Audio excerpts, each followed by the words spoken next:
Dito maglalagay ng ano, Tsara. kutsara, sandok.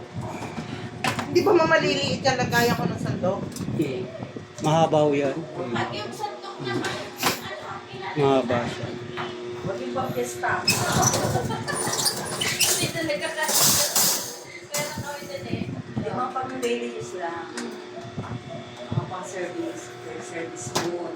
Diyan, ano lalagay namin dyan? Bahala na tayo. Kung anong nilalagay lang ho dito. Pwede mo dyan itago yung mga cabinets. Hindi kasi pwedeng lakihan yan kasi nandito yung pinakaano yan. May sink na kasi. Yung sink na eh. Ito naman. Sink.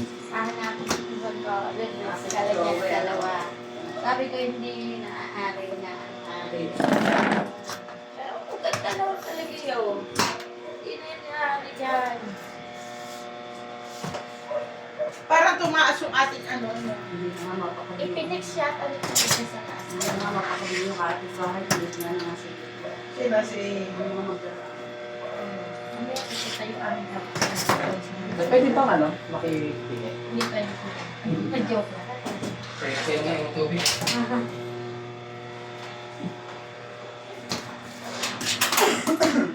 Ay, parang may laman ang loob, Dan.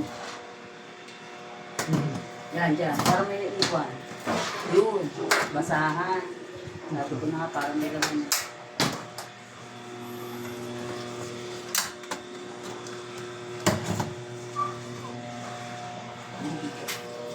Ganda.